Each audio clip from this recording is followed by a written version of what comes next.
Hey everyone, welcome to a new episode of FilmSnobbery Live. I am your host, Nic LaRue, and we are back. We did not have a show last week because we were away at the South Georgia Film Festival down in Valdosta, Georgia at Valdosta State University. And so we were there. I was there as a member of their jury. I got to watch some fantastic films there, interview some fantastic filmmakers, attend some great parties, and overall had a great time. I want to say thank you to Jason Brown, the festival director, for having me out there and taking such good care of not only myself but all the filmmakers there who attended. We all had a great time, as far as I know. I really enjoyed the filmmaker little impromptu breakfasts we all ended up having and the great conversations that came out of that. It was just a really good time. I made some wonderful connections there with people, and it was a really swell time. We have a fantastic show this week for you, though. We have Jenny Frankfurt on from the Finish Line Script Competition, and she is going to come on to talk to us about. She's going to come on and talk to us a little bit about not only the script competition, but we're going to talk to her about a little bit of everything. In terms of what's going on with script competition wise. There seems to be a lot of things going on in the script world these days. There also seems to be a lot of people since the strikes looking for answers and information. Maybe she might have some insights there to talk about. And then lastly, this person is a former literary manager. I have questions. I'm an author. I'm sure I definitely have questions that this person might answer. So, ladies and gentlemen, let's welcome to the show Jenny Frankfurt. Hello. Hey, hello everybody. Hello, Hello. hello. Good to see So, everybody. yeah, thank you for Yeah, coming. actually, Nick, did I think a friend of mine was at that festival. He had a movie there. I think Guacamole Yesterdays. Yes, they won the Best of Fest. Yeah, Yes, they did. Hudson Yes, I Phillips, I, I a interviewed. great friend. Yeah, I interviewed one of the producers, Michelle Moreland, and the Mhm. cinematographer Trisha Solland. They were both there representing the film. The unfortunately the filmmakers weren't able to make it out, but they at least sent Oh, someone, and yeah, that's great. That was actually yeah. twice in that festival that happened. There was another great short film there called. Interception that the filmmaker Mhm. wasn't allowed to make it, or not allowed, but she wasn't able to make it. Sorry, yeah, that didn't sound right. She wasn't able to make it, Yeah. but she sent her cousin, who was a former football coach, college Oh, football coach. okay. It has to do with Jane Kennedy and her stint in as an anchor, a sports broadcaster, and all that, and a lot of the racism things that she went through during all that. Great little documentary. It was fantastic. But sending someone there who had a lot of insight into that, even when the filmmaker Yeah, couldn't be there, that was a great idea on her part. Absolutely. yeah. Yeah, well, So that's great. I mean, yeah, I saw Hudson, who wrote and directed Guacamole Yesterdays, is an old friend. He uses Finish Line for his notes, and we've seen many drafts of Guacamole Yesterdays. It's a great script. I haven't seen the movie yet, but I look forward to it. you know what? It was a great movie. I'm Yeah, really looking forward to whatever they end up doing distribution wise because yeah, it's definitely something that like I would absolutely see on like Amazon or yeah, Tubi or Netflix or something like that. Like definitely of the quality. A lot of really good insight too on how they got that production together. I just released it's on our YouTube now. I haven't put it on our website Oh, yet, but I cool. just released our interview with them. I Oh, just got it great. done today before the show. But yeah, that was a really good movie. I really enjoyed it. I kept comparing it in my head and also in the interview to that movie Timer, where it was out years ago. That you very subtly uses like science fiction elements as a part Yeah. of the storytelling mechanism, and yeah, it was really good. I enjoyed that. So yeah, it won Best of Fest. That was one of the ones I was on Yeah. the jury for. So that was Oh, also very very cool. awkward for me doing interviews and doing all this thing with the filmmakers, and I'm like, I can't tell you where Yeah, what I think of your what I'm film. doing. But yeah, how Well, long has Finish Line been going for now? this is our seventh year. Seven. Seven. I want All to right. say eight. I think it's seven. Yeah. That's fantastic. Yeah. But you've been in and around the industry now for a long time. For what Yeah. 20 plus years I've now. I've been in the industry since I was 19, Wow. in New York. I started off, I was at film school, actually, I was at NYU, and I ended up, I don't remember how I found out about the job, but I got a job, and I thought, I got to go take this job. So I took it, and that started my career. I was at William Morris, which is now no longer around. Now it's part of WME, Yeah. which is William Morris Endeavor. And yeah, I learned a ton of stuff and started my career in management or agenting, That's representation, fantastic. I should say. Now, So yeah. when I have questions because I ask a lot of people who went to film school about this, and it's actually wonderful you went to NYU. I met a at that festival. I met a student. He was a high schooler who was just accepted into NYU's film Oh, program, and it great. was number one made me feel old as hell. But but two, like I was like that is fantastic. Like that's from what Yeah. I understand, great program. I'm familiar with NYU, the New School, Yep. Columbia, all those great film programs up here in New York. But when you went there, do you feel that you got out of that program what you needed to succeed in the film industry, like straight out of the gate, or did you feel that like wow, it was my time either within the film industry, either adjacent in a situation like William Morris or something like that, that really is where you got the experience and the more like street knowledge, you know what I mean, of like Yeah. that. Yeah. Well, sort of, the answer to that is I got partial important knowledge from that. I started off in the film production program there and fairly quickly realized I was in the wrong place. I didn't want to be a director and I didn't want to actually make the movies. I don't know why I didn't think of that like before or what was going on, but sometimes you just need to be there and know. And so I transferred into the cinema studies program, which did teach me a lot. And I kind of regret not finishing the program because I got a job, so I dropped out. But effectively, I watched movies and we talked about them, which That is all I that's really my want to job, do. and Yeah, I didn't have to exactly. pay I didn't I'm have to happy pay all those doing, student loans. yeah, exactly. I'm happy doing that anyway. And yeah, I just spent a lot of time, we talked about and learned about, different genres and different wonderful filmmakers and, but that was what I ended up focusing on. And I find that a lot of what informs my knowledge of film and Mhm. my knowledge of writing is partially connected to that and how I look, what movies are interesting to me and so on came from that time for sure Absolutely in no. school. Yeah, I mean, and when you're put in that position too, where you're watching and reading that much, that kind of immersion situation, you really Yeah. do understand a lot more about like the nuance. I mean, you can't help but pick it up. I mean, it really just Oh, ends up, absolutely. yeah. I mean, I spent most of my time at NYU in the library where they would have cubbies where you could, and like thousands and thousands of, at the time, I guess it was like a VHS or Yeah. I'm dating myself, but and you would just go to the front and you'd say, I want to watch The Godfather, and they'd give you the tape. You'd go in there, put a pair of headphones on, and you'd watch it. And I just spent all day there, just movie after movie after movie after movie. Yeah, So, you talk about dated technology. I was hanging out a lot at the festival with Dan Mervish, the gentleman, one oh, of I the know founders of Dan. Slam Dance. He has a movie out right now Yeah. called 18 and a half.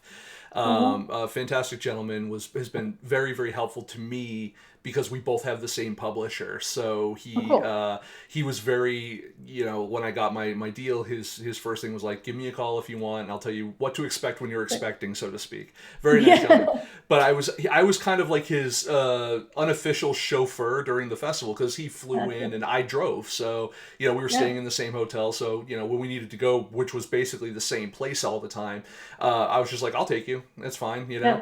Plus it got me some great one-on-one time with the man. But I tell them, He's a I good say guy. all that to tell this story of one of the stories I was telling him was about how when I was a kid, I used to get dropped off or I'd walk over to the our local library because my mom worked a lot. So it was kind of just, Yeah. a place to kill time, do some homework, whatever. But I was mesmerized by microfiche Oh, really? because I love microfiche. it seemed like this like I know it was even in the 19 this was circa probably 1988. This was ancient technology even by that, by that date. Yeah. But at the same time, like for me, I was like, this is my portal into the past. Like this is my time Yeah. machine, and I get to do this like this cool, almost Ouija-esque kind of That's move totally around the cool. glass and all that. I loved Yeah. it. I loved Yeah. it, and I went by that same when we moved back because this is, I'm now kind of in my near my old hometown. I went Yeah. back to that library to show my wife, and of course, I don't know what I was expecting. Time They moves don't on have whether it you like it or anymore. not. Those machines were no longer there.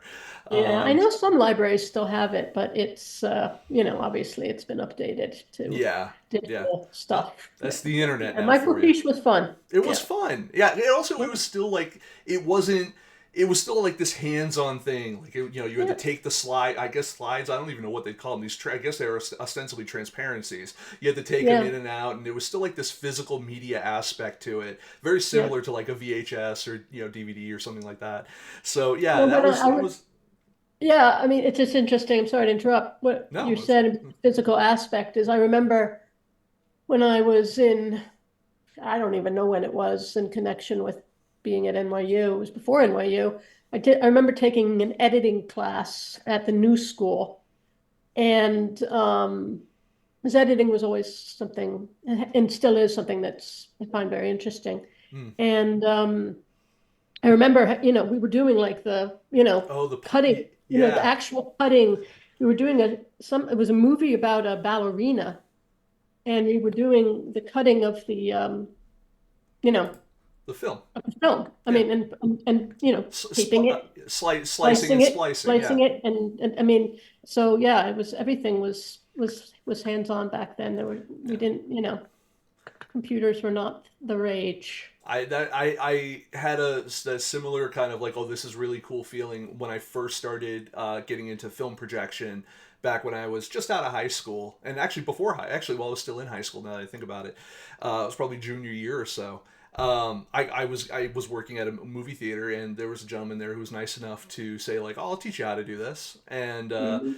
and it was fantastic because you break out, you have the film, it's on the reel, then you're looking at it, you're looking for, making sure Have this, to find a everything's place spliced to properly, yeah, and then let it go the in. tape Yeah, machine, like the actual yeah, splicer itself, like it yeah, was magic, and it was like I'm making movies, like you had yeah, that feeling yeah, like yeah, no, I am the editor now, it's very Captain yeah. Phillips, like look at me, I am the captain now, like I felt so like empowered at that point, and it felt real. Like you feel like when you were handling film, you really did feel like you were an extension, even as just a projectionist. You felt like you were an extension of the film industry.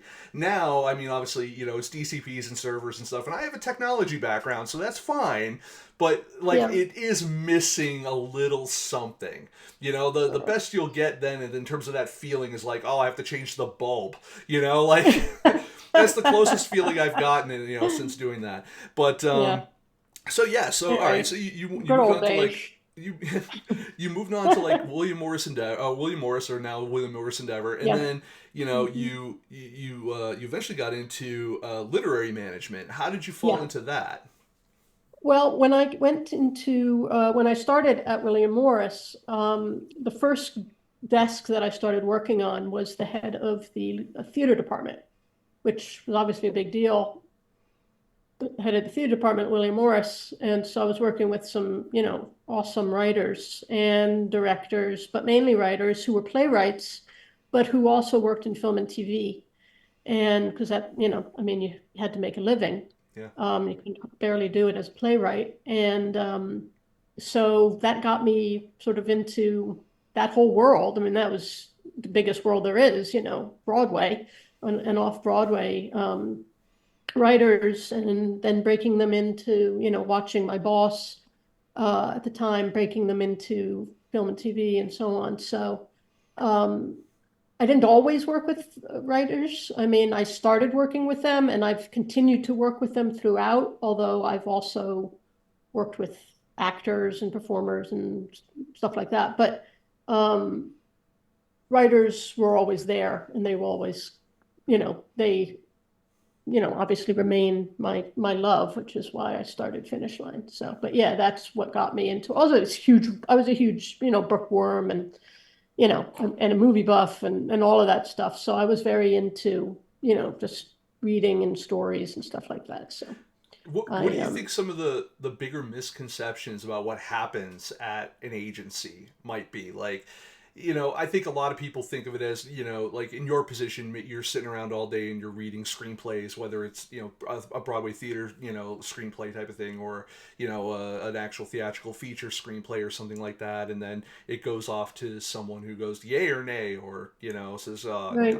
it's crap. It Well, goes right first in of the all, you're dust. It certainly goes not right in the spending dustbin. any, Um, yeah, you're not spending any time during the day doing that because the pacing at an agency is extremely fast and you're just rolling calls all day and organizing things for clients and your boss and listening in all the calls and taking notes and just it's just insane. I mean, the amount of information that passes through an agency is that's I mean that's why an agent can sometimes be what you need depending on where you want to be in the writing world. Like if you want to be if you want to staff, having an agent is really, really important, or having your manager, if you have one, have access to agencies lists. It's really important because all of the information goes through the agency. Although a lot of management companies are a lot bigger now than they used to be, and they sort of can take the place of an agent. But there's nothing like what happens at a CAA or a WME or any of the You might be a agencies. good person to answer this question because, believe it or not, I actually have gotten this multiple times in the last several years. What is the difference between an agent and a manager? Yeah. An agent is effectively, I think this has changed a bit, like I said, because as management companies have become bigger and managers have become more powerful and so on. An agent effectively accepts information. Okay. They they have thousands, hundreds, thousands of clients, depending obviously on the size of the agency, and they are like putting forth a list of people. Like, let's say there's an open assignment, which is something I'm not even sure are really around anymore. But let's say there's an open assignment at Paramount for a horror film, and they're looking for a writer. Okay, they have an idea, and they're looking for a writer to write the script. And at an agency, they're going to send a list to the Paramount executive that has all of their great, horror writers on it, or Right. thriller writers, anybody who's right, who could be right for it. A manager is going to have a lot less clients, and he's going to be like, you know what? It's not really right for this client. It's not right for this one. I'm going to send two people, and that kind of attention is what you get at a management company. Whereas an agency is sending, all of them and they hope somebody sticks. And it's good to have that backup of the agent, calling and so on, and pushing forth. But a manager is going to be the one who says, I'm going to do this for Nick. Nick's right for this. And he's going to push you. And he's not going to push, 100 other writers. So You know that's management, right. it's called personal management for a reason. It's personal. I mean, managers shouldn't ideally have a cadre of clients.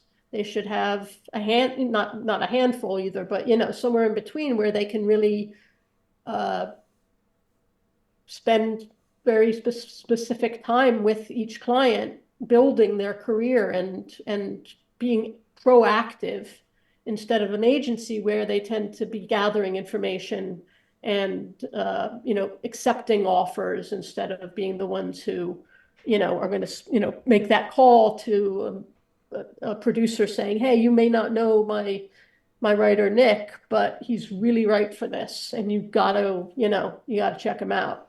That is what a manager does or should do.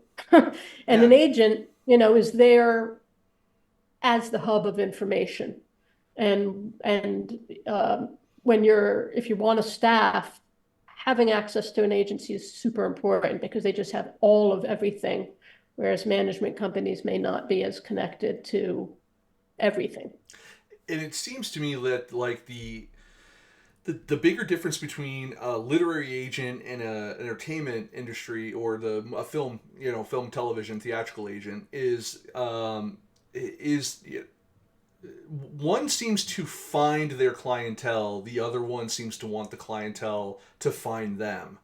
And I say it like, all right, so most of the authors that I know that are let's say just general fiction authors, they'll go ahead and they'll do a lot of queries, and there are like query Yeah, seasons, just like for us, there's award seasons and all that kind of stuff. yeah, So like they'll go out and they'll do queries, and they'll wait for these specific agents or literary agents to open up their software or whatever they're using these days for those queries, and yeah, and then once they're done, taking what they've got, they're done for that period of time, and that's it. Versus, it seems like when we have conversations about screenplay competitions, and we have conversations about what happens with screenwriters, actors, directors, producers.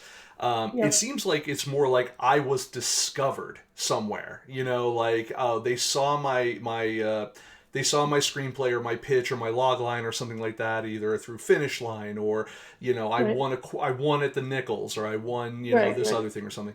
What is the is there really that much of a difference there? I feel like I'm very fortunate. I got my book deal with no representation because I just found I did the research and I found out that my Yeah, publisher allows cold calls ostensibly. yeah, So yeah. Um, Here, I guess the answer to that is that, anyone can call themselves a manager. correct. I mean, You've had anybody, stories of actors acting as their own managers. They just set up a yeah, second line and use a different voice. I haven't heard those stories, but yeah, of course, you can do that. I mean, anybody can just say, I'd like to start managing actors or writers, and I've got some friends, and I, I like to hustle, and I'm going to do it, and that happens. So in that sense, it's a more active role in, I'm looking for people, I'm looking for people. Um, I think that agents tend to, it's different. It's different. First of all, you have to have a license to be an agent. You can't just call yourself an agent. Right. Also, agents tend to take people at a slightly higher level than a manager might. But it all depends on the person. Some agents really want to work as managers and are really involved in clients' whole lives and so on. Other ones are happy just sort of being the people that help the deals get made and stuff like that. Yeah. So it's really a personal thing. But yeah, anybody can be a manager, which is something to be wary of. Yeah. And anybody, not everyone can be an agent. So it just depends on what you're looking for and where you are in your career, I suppose. I A lot got of people say you don't need agents. It depends on where you're at. Like Jack Nicholson never had an agent, or Harrison Ford never had an agent. They only had yeah. managers their I, whole I careers, guess Bill Murray's kind of famous for just not having, like, he has a 1-800 number. You call it, it's basically his Oh, lawyer's number. oh You wow, know, yeah. So if you have a lawyer and a manager, you can probably make do. Depends on what your goals are. if and for anyone who's on the show and you hear clickety clackety and you're hearing a noise, that is my dog walking in and out of the room, and we have the hardwood floors and she has the long nails. Um, She's being cute right now. All right, she missed me. I was gone for a few days. She didn't like that. Yeah, I hear you. Yeah, all right. So let's get into a finish line here, because Yeah, you folks have been around for a while now, and you're yeah, a very known quantity in the industry, and you guys yeah. offer a lot of really interesting stuff. Like in your opinion, what is like the big market differentiator between you and everyone else on the field?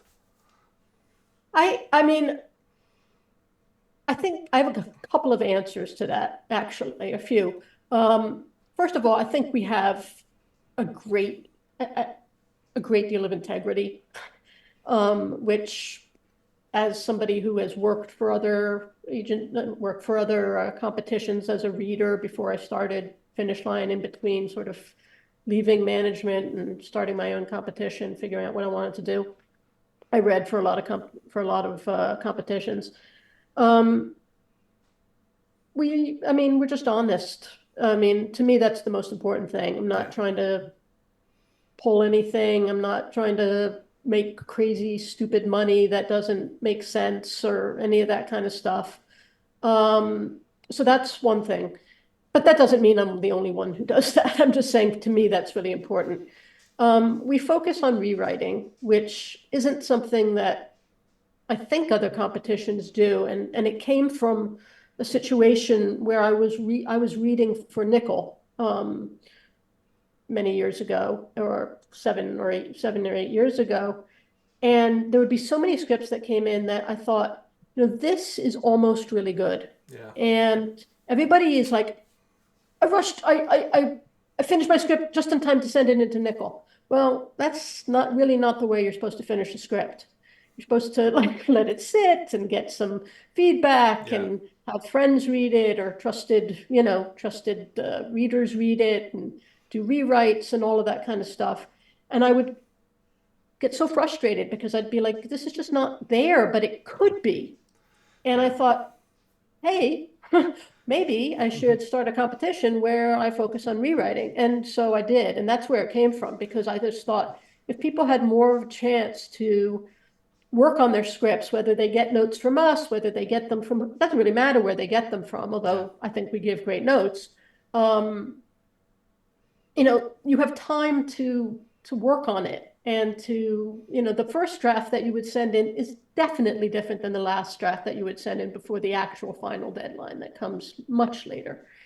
And I get, far and away, the amount of emails that I get from writers saying, I love this process. I love it. I love being able to, follow a sort of a notes process, like a TV studio or a film studio would do, where you have an executive who's working with you on your script and is giving you notes, and then you send in a new draft and they're Yeah. working with you on the next draft. And so that's how it's set up. And it takes a little longer, Hmm. but we also get, I think, material that's, almost ready Yeah. by the time the competition, chooses the winners. Yeah.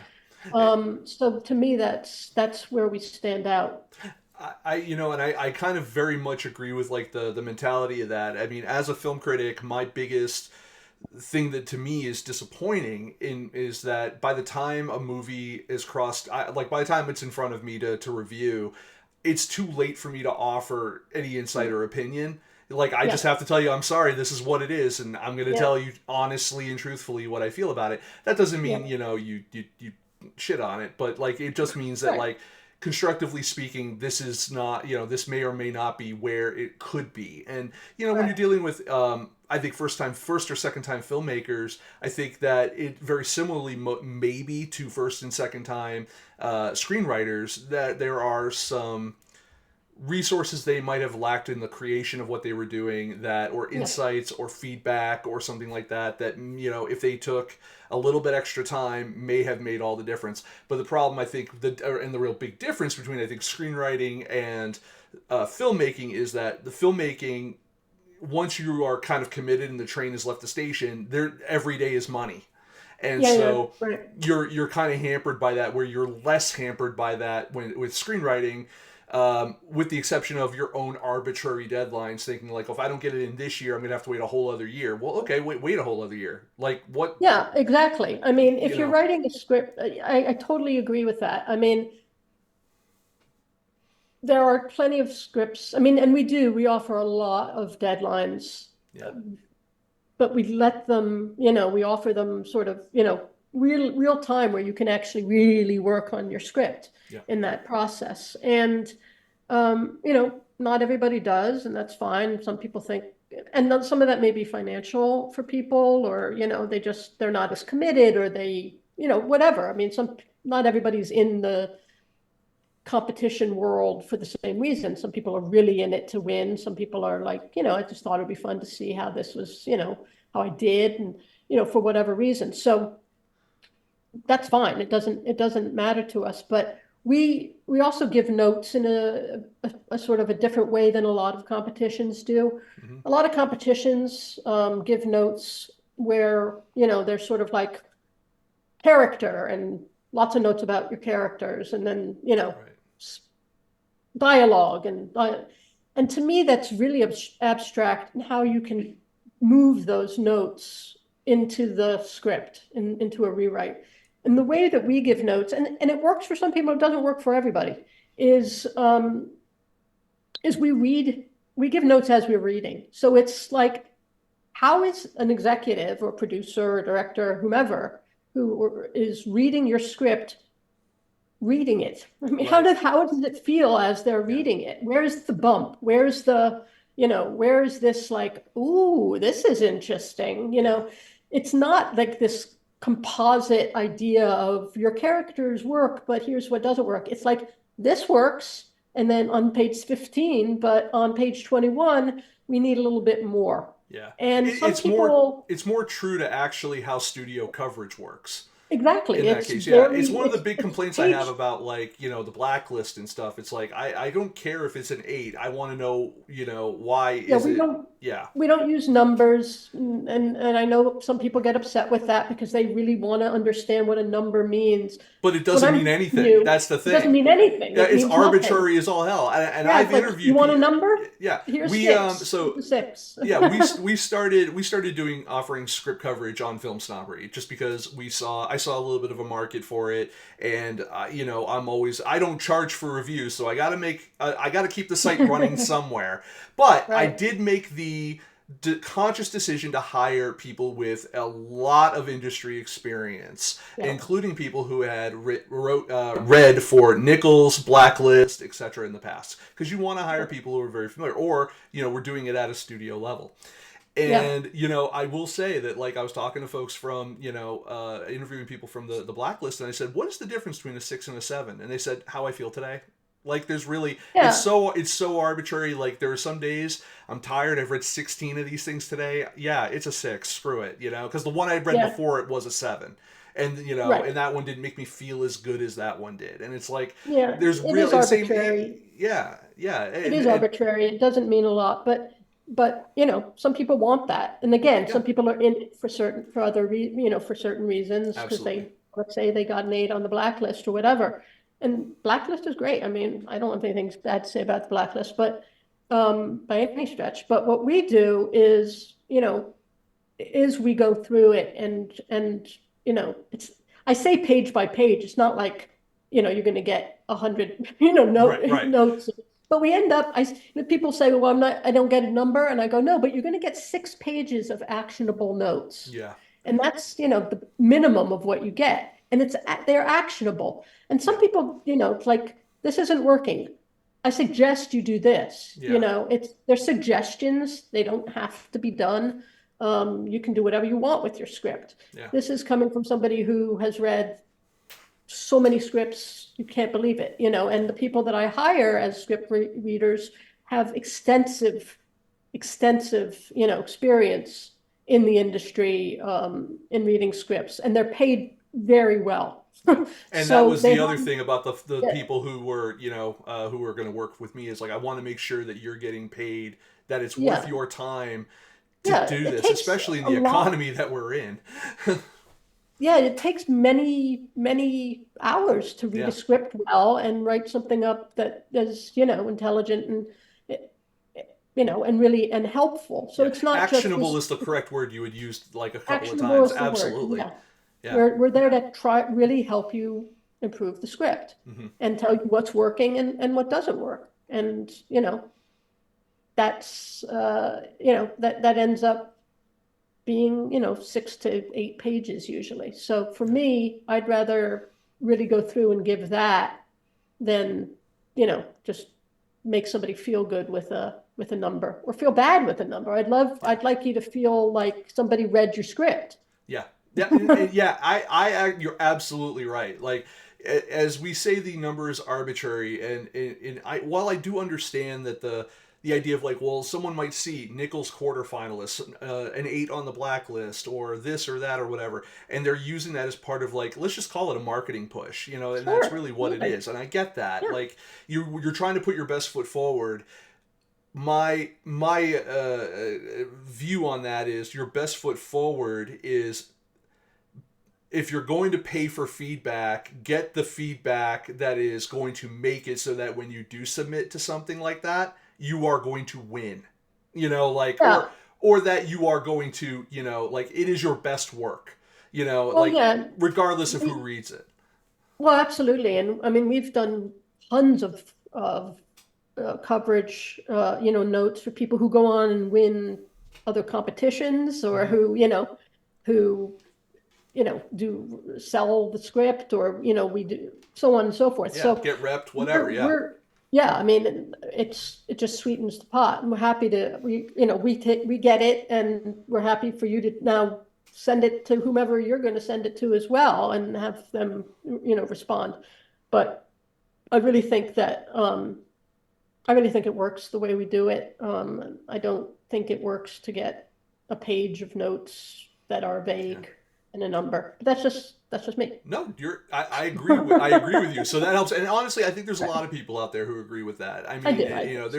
there's a lot of broken things about how talent is discovered and nurtured in this industry, the entertainment industry as a whole, not even independent film, but like the entertainment industry as a whole. I mean, whether you want to call it gatekeeping, whether you want to call it people just don't give a shit, or it's about the bottom line, or it's about whatever, there's a lot of broken aspects of it. So anytime people are taking the time to make sure that if things are going up the flagpole, they look right, that is a valuable asset and tool to the industry. So I greatly Yeah. appreciate that. Yeah. Yeah, I do have a question for you, and it's actually a two-part question, and it does relate to all this. So the first question Sure. is, what is your favorite genre of script to read and give feedback on? So, I guess drama. I mean, I'm a drama. I find it easiest to connect to. But that being said, when I read for Nicholl, you're allowed to say what you don't want to read. Like Hmm. I just can't read this, sci-fi or whatever. I'm just not into it, or and I think that's really smart. Yeah. Um, and I used to have those where I was like, I'm really not into sci-fi. I'm really not into, zombie, vampire, werewolf. I mean, that is like a category, Nicholl. And now I find that I have opened up in finding great scripts in so many genres that I never expected that I would relate to, Hmm. that I'm just much more happy to read everything that comes through, and that genres that I didn't think would ever win, finish line, have won and sold, or are set up at at studios or at networks and stuff like that. So I'm open. For me personally, I guess I like drama. I Cool. like thrillers if they're really well done. Yeah. But I like, a good script is a good script. No, totally. And all right. So the second question, kind of dovetailing into that a bit, is comes from this. So I tend to write a lot of comedy as part of, it's stuff I've done some stand up. I've done punch up for other folks' scripts for comedy and stuff like that. And I Yeah. find, and I'm not the only person who has said this, or other folks that I've spoken with have the same.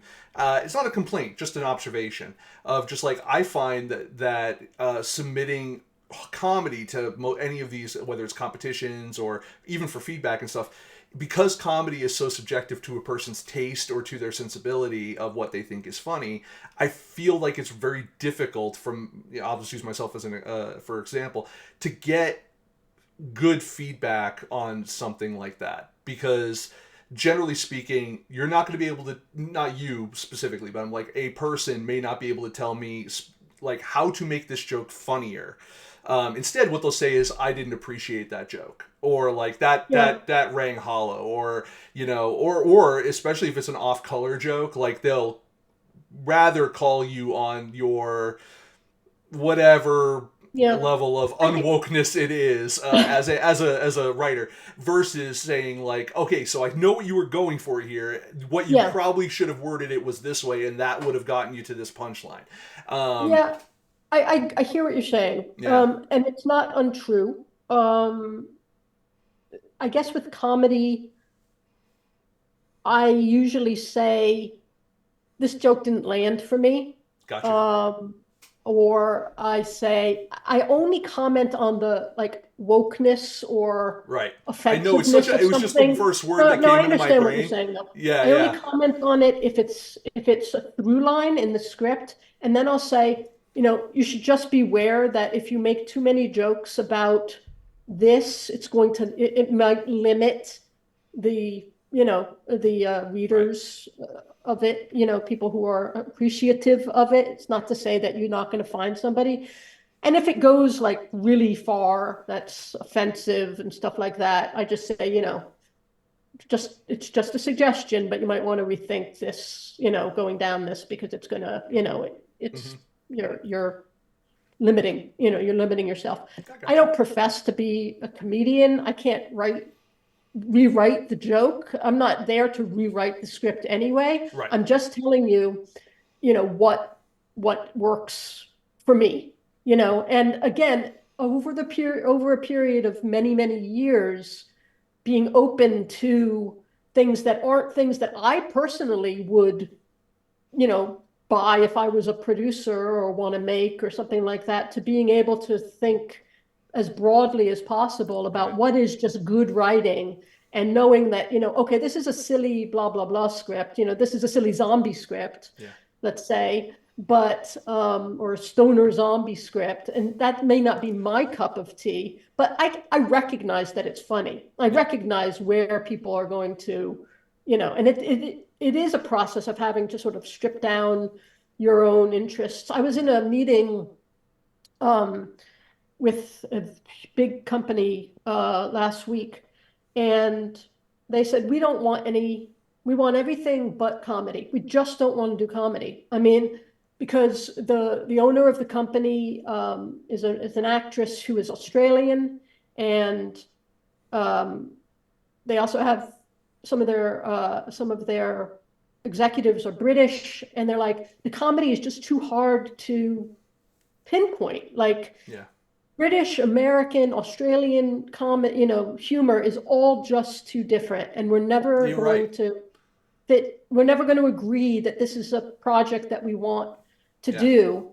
So at least on a development level for them, Yeah. no comedies. And Don't send us honestly, that comedies. they're absolutely correct in that. I mean, Yeah, American sensibility. I mean, the funny is funny, but understanding what is going to be funny to an audience and profitable or whatever, right. on that level, on the development level, is tough, especially when you Yeah, consider that international. Like, yes, we all speak English. I used to live in Australia. My last short that I wrote was it's a British comedy short, right. which I've run by other British people and Yeah, thankfully passes the sniff test, so I'm good yeah, there. right. But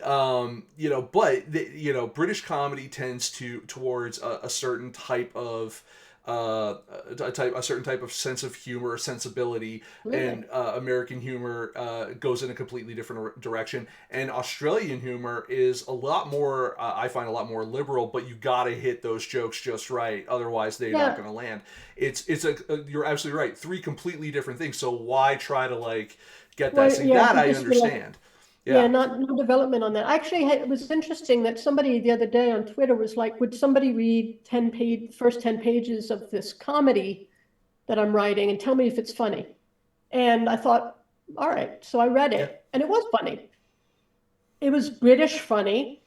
I've spent enough time in the UK to know that and I said to him, yeah, it's funny. Like, did I laugh out loud crazy about it? No. Did I smile throughout it? Yes, I did. Yeah, it had a nice tone. It was fun. I enjoyed it. It was 10 pages. Um, and, I said, this is obviously a British script. I mean, it's not going to work in America. And he was like, no, absolutely.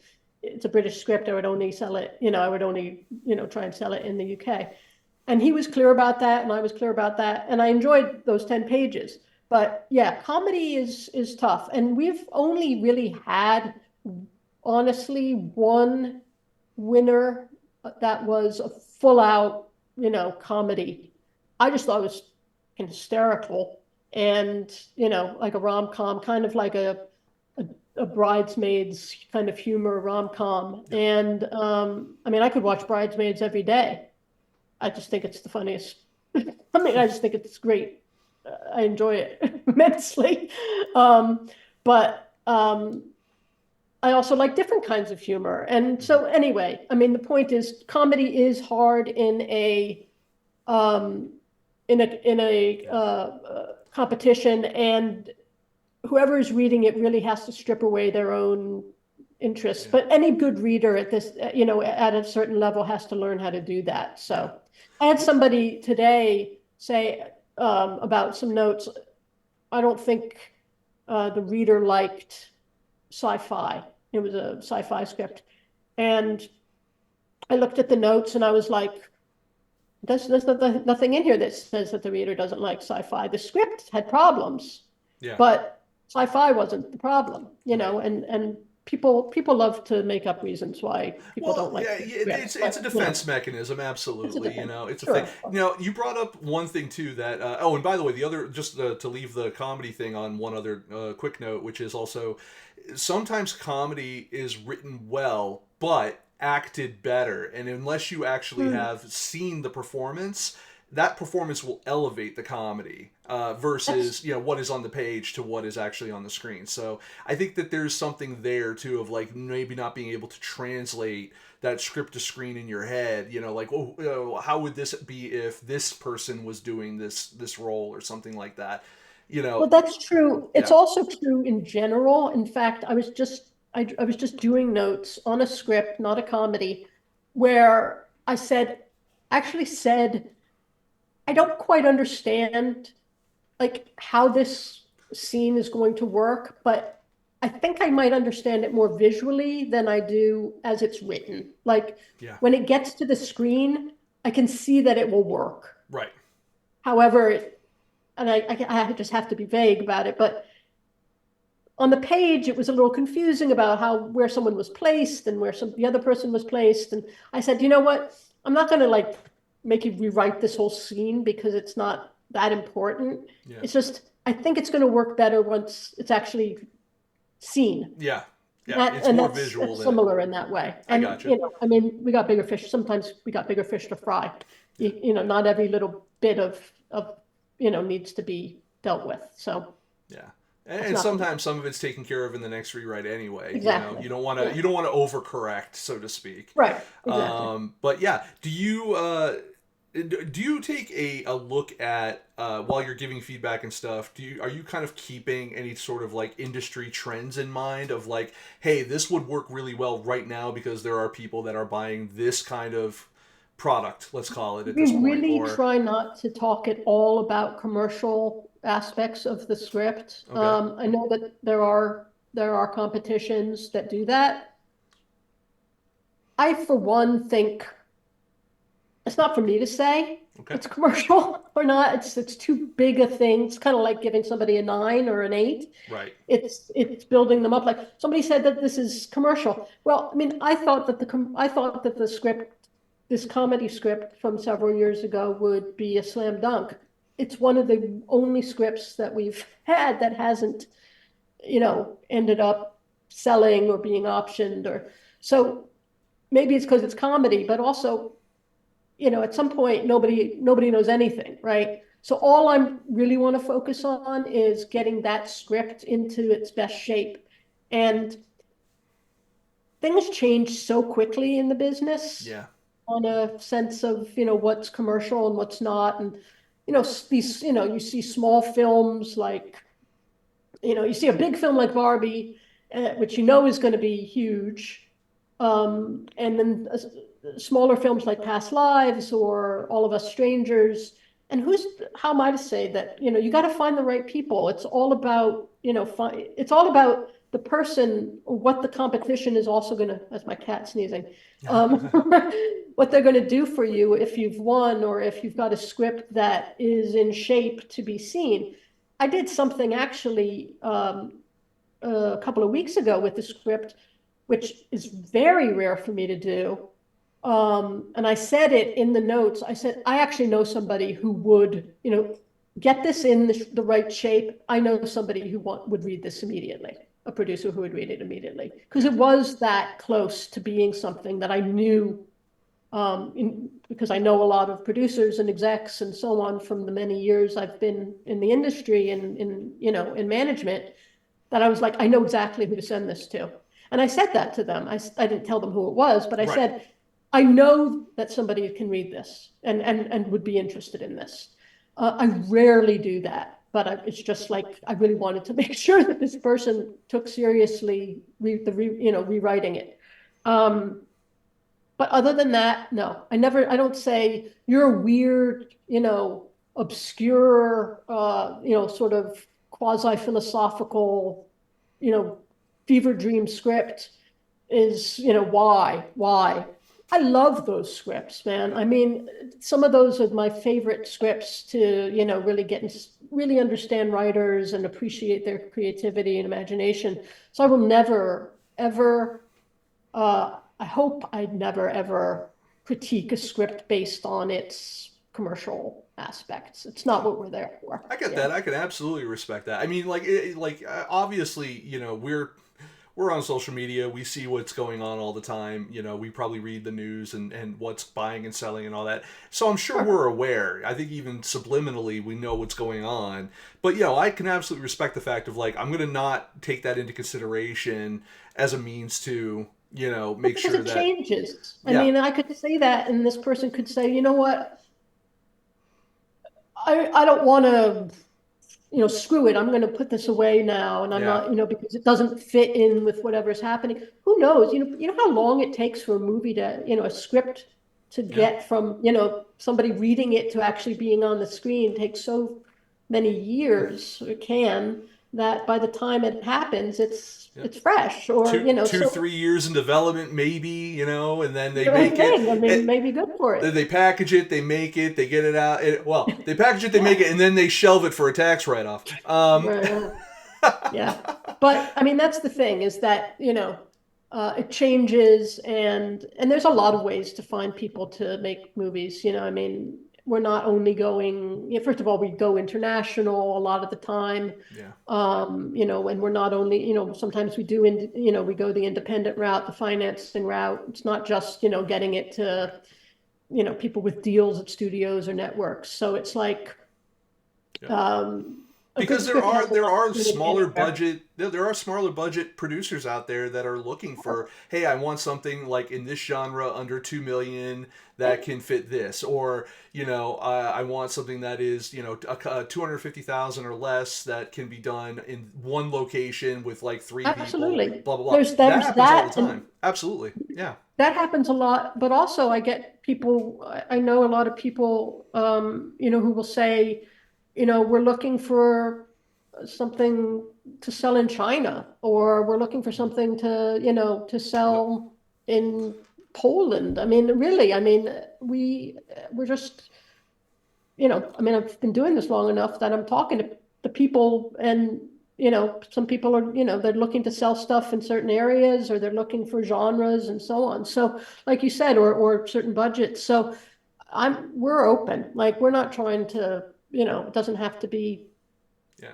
it doesn't have to be, I'm not into actually, I mean, I love a good big commercial film, but that's not usually what, what Oh, wins. don't get me wrong. Like, I love a good low budget indie. That's my bread and butter for my career. So like, I'm all for that. The more of Right? those I get, the more I get to travel around, and I get to see cool Yeah. movies and meet cool people, and then get an opportunity to do interviews like this. It's fantastic. Yeah, Um, absolutely. yeah. So another thing that is a bit popular right now on social media, and I find it concerning. And I don't know if I'm ever overreacting on this, so I would love to know if you have an opinion one way or the other. And without getting into Yeah. any particular groups or anything that like are that kind of do it, I see a lot of screenwriters that will do like, oh, I'm gonna do like my first page, was it First Page Friday, or I'm Mhm. gonna do Right. this or that. I have such a problem with putting my work out there in that way. And that's not to say that like a log line is probably not a bad idea or something like that. I always thought, I've said it before in interviews, like I thought that the OG Twitter was the perfect log line generator because of the character limit and all that kind of stuff. And it's not that anymore, but and there have been instances of people selling scripts and concepts off of Twitter, and that has, so it's obviously something that is not completely unheard of.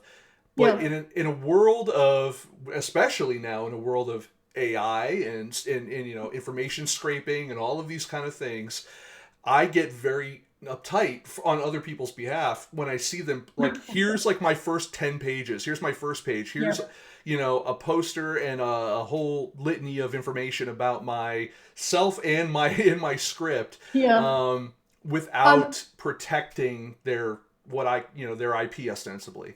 Do you have well, an opinion on that one way or the other, or am I just being reactive? well, I have two minds of it. First of all, hopefully anybody who's putting anything out there has had it copywritten, it's copyrighted, and if anybody ever did anything with it, you could sue. The most important thing is that, you copyright your material.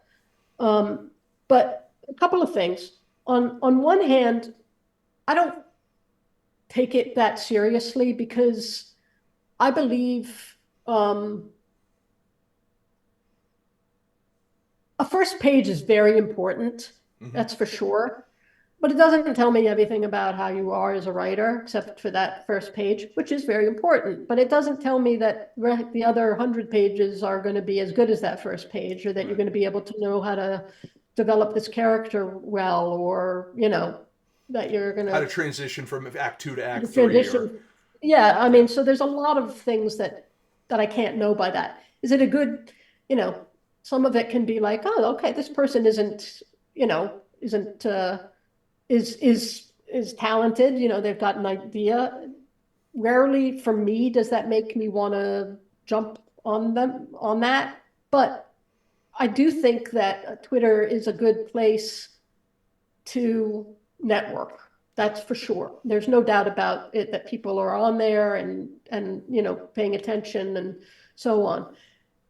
Interestingly, though, sometimes people have very crazy ideas, like,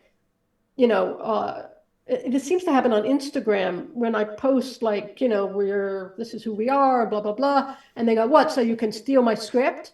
And it's like, no, I'm not going to steal your script. I have nothing to, first of all, you have it copywritten. Yeah. I'm not going to do anything without your okay. Yeah. And I think that people have to get over that, obviously, or no one's ever going to read their script. You're just Yeah. going to write it and, it'll never happen. You have to follow the rules. You have to protect yourself. I do think there's a limit to what you want to put out there. A first page, if somebody's really looking to find, people that can,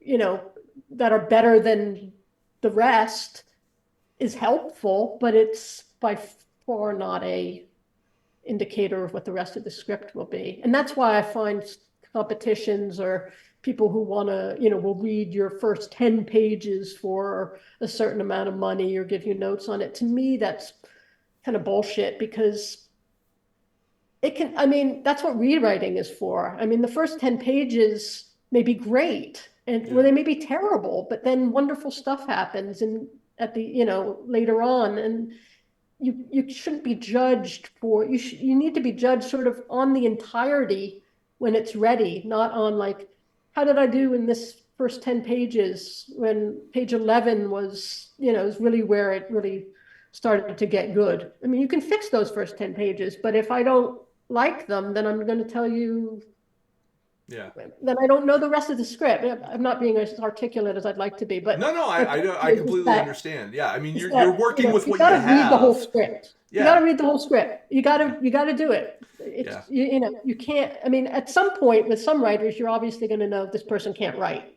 Yeah. But if somebody is kind of intriguing, if there's something intriguing there, you got to read the whole thing. Yeah. And you got to understand, gee, okay, they're really great at dialogue, but they need to work on character development or transitions or structure or whatever, there's not enough of a theme here or whatever it is. But people, their scripts are inconsistent. I mean, that's part of what the whole rewriting process is that sometimes the first half is better than the second half or vice versa. And so, and that has to do with the midpoint beats and so structure and, so it's very hard to make any kind of judgment based on just the first 10. Yeah. Just the first anything. I feel you. Yeah. I mean, I recognize the importance of marketing because I market on Twitter and other social media as well. So, but I wouldn't put my eggs in that basket. I definitely understand marketing, behind the scenes of indie film marketing, a film snobbery field guide due out by Routledge this June. Hey, congratulations. That's awesome. Thank you. People are going to start getting sick of that. I don't care. You do it every time. This is my time now. I gave you guys 16 years of free, Film Snobbery Live episodes. I'm getting my book out now. Yeah, that's great. That's awesome. So one other thing that just has struck out at me this year, and maybe it's just because it's just a little more visible or public than in previous years, or maybe I'm just becoming aware of it, is I noticed that, so every year, obviously, people are submitting for the Nichols, and that is kind of a big thing, and you've done work with them, so you probably have better insight into this than I do. This year seems to be slow for them, in my opinion, because there are people that what they're doing is they're saying we have this max amount of scripts that we're accepting this year, and there are people like, oh, I just submitted, and they're like number 2,500 out of 5,500, and I'm like, I remember years past where they would like within a couple of weeks, maybe even less than that, like the Nichols would open. And it was like grand opening, grand closing. They would just be like full up and then done. And this year, I'm like, I almost am having like delusions of grandeur of like, I could submit to the Nichols and maybe get in and maybe win. Like, because the competition seems so much less this year. Or is that just, again, me being crazy based on what I'm seeing on social media in my brain dead capacity?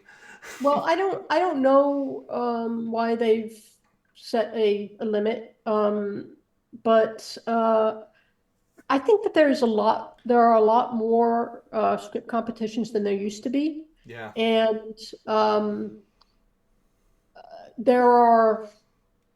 I think the strikes also did not help. I mean, not that people weren't writing, but I think that a lot of people. The strike definitely affected us. I mean, people these ideas that they couldn't submit to competitions, and we went to the guild and the guild's attorneys, and the attorney said it's fine, you're absolutely fine to be submitted to, you just can't set up any meetings yet, and that was very difficult for us, and I'm sure at most competitions. But I think that there's just a lot of competitions out there right now, and more than there used to be. And that's not to say that Nicholl isn't a great competition, but there are other great competitions, and I just think the wealth is being spread a little bit more than it used to be. I agree. But I also, by the way, noticed that it wasn't quite as high. I would love to think that it's that people are taking their time to write their scripts and making sure that they're ready to go into Nicholl. But I even from my perspective, doing script coverage and stuff like that, even we saw a giant slowdown as well. I mean, it's just, sure. And I think that in our case specifically with the strikes, we came out kind of at the end of last year, just after the strikes were ending, and every writer because they hadn't been staffed for a while, and all the the overall deals fell out, and all the force majeure crap happened and all that.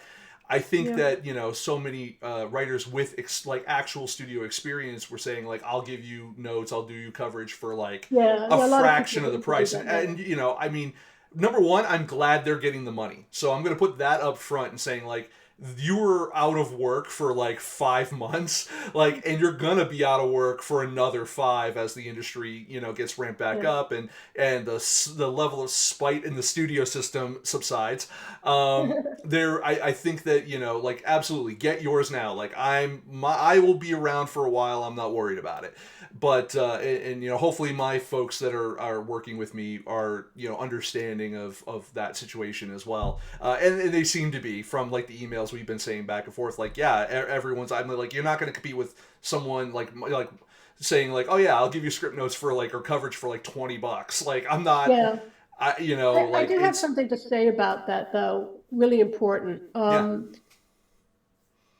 Everywhere, wherever writers are on social media, Facebook pages, Facebook groups or Twitter or whatever, saying, I have a script, I'd love to, can we do a script trade or, something like that. Yeah. It's really important. Now, this is me as a professional saying, I do think that people should get professional script notes. I do think it's important. However, I totally understand sometimes it's expensive, too expensive, or whatever the issues are.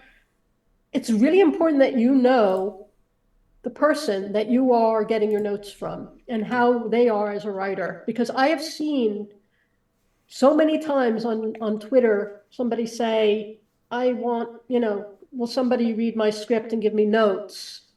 And the person who speaks up, I know is a writer, and I know that they are not in any way at a capability to give good notes because they're not a good enough writer. Yeah. And that's not to say they might not be a bad writer, but it could be that comparative to that writer that they're going to read, it's a lateral move, so that person's not going to get anything out of it. You're being kind, Nick. It Probably. Could be a lateral move, and sometimes they're dog shit. I don't know. Well, but I mean, it's just true. I mean, I'm not going to name names, but I mean, the fact is that you shouldn't. If you're getting peer scripts, peer reviews, then you should know the peer's level of writing. Yeah. Otherwise, what you're doing is, may or may not mean anything. Yeah. So if you're not going to pay for it, then you should definitely, and getting notes as well should be, you should check out people, who have gotten notes before. Did you like the notes? Blah, blah, blah, all of that kind of stuff. How many notes, what kind of notes do you get? How much, what if are they, do they, whatever, how are they structured? But really, that is, just something that I see almost every day where I'm just like, oh, well, do these people even know how this other writer writes? Do they even understand if that writer knows how to give notes? Or, somebody the other day was saying to me, I need a job, can I do notes for you? And I said, well, have you ever done notes? And they were like, no, but I can, my writing. And I'm like, you're a good writer, but that doesn't mean you know how to give notes. It's a very, it's something that's taken a long time to learn. Believe me, everyone thinks they can be a critic until they have to be a critic. Right, of course, and I get it, but I'm just saying, buyer beware. Just be careful who you're asking. And desperate times for a lot of people too. That also means there's going to be a lot of people out there with alternative agendas who may not be on the up and up on that. And so, I mean, of course, True. there's, looking out for people who are actually going to be helpful to what you're trying to accomplish, but also trying to not also get taken for a ride at the same time. Yeah, no, Yeah. absolutely. Yeah, Absolutely. it's a tough one out there. But no, It's a tough look, place.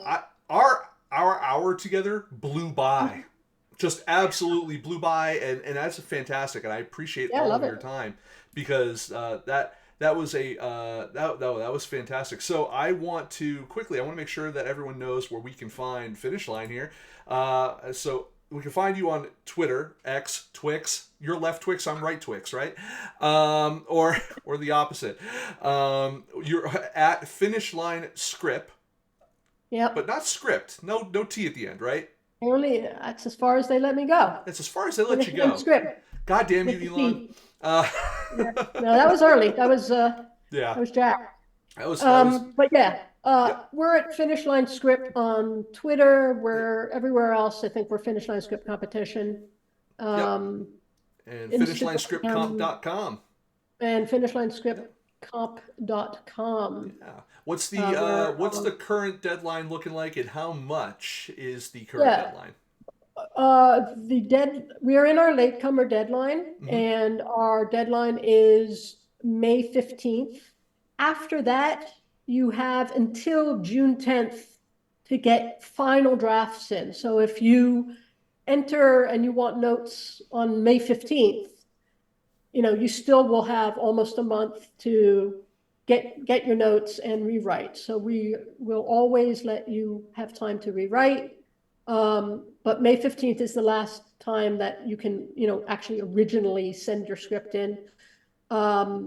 We do not change our prices from regular to late because we're not idiots. I mean, that's not a nice way to say it. No, We're you're not not trying out to to take gouge you. advantage. We're Yeah. not there to take advantage. I mean, my father, God rest his soul, has tried so hard to get me to raise prices over and over and over again, as a good dad will do. But I'm not comfortable with it, and we're always there if you need us, for help. We Yeah. might be able to come up with something. And you got a But new grand prize. we have a big new grand prize, $10,000. Hello. What?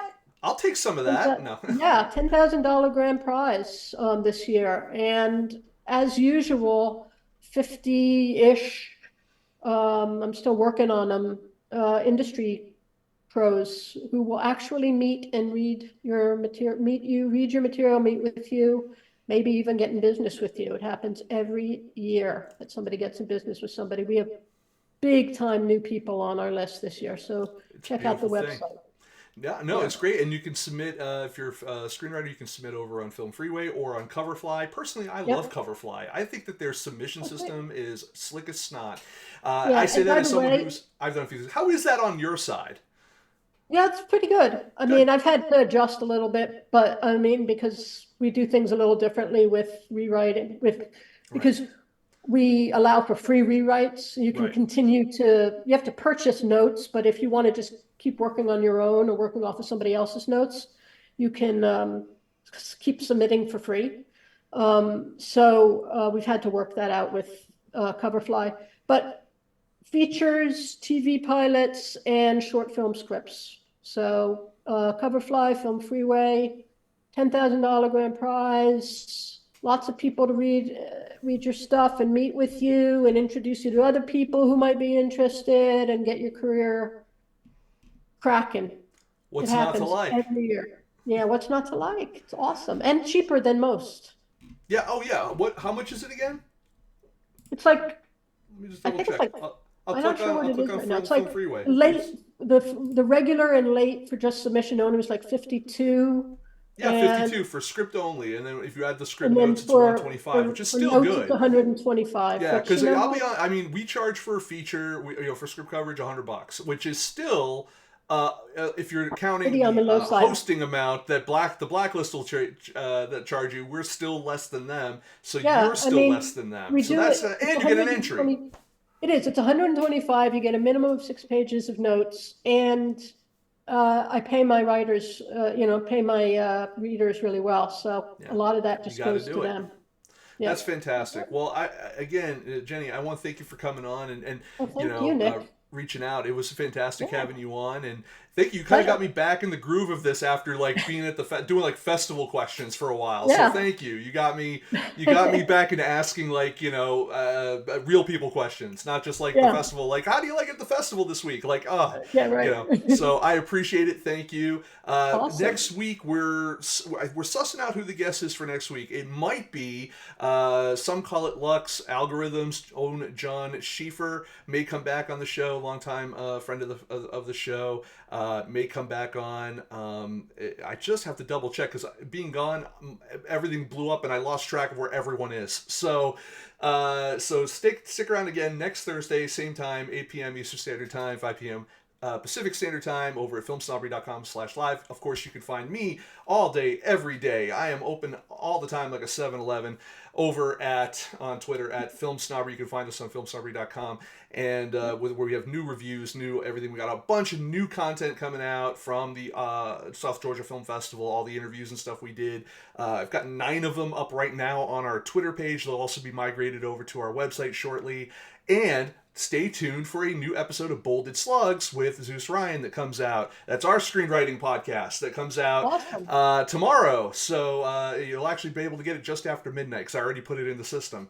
So that one will be great as well. Sorry I missed you guys on last Fridays. I was away and I forgot. So, Happens. yeah, so check out that one. And that's really about it. Thank you everyone for joining us tonight. And thank you again, Jenny, for coming on. It was a Thank you. fantastic talk that we've had, and I hope that Pleasure. you've enjoyed it as well. And Did. yeah, we'll see you all next week.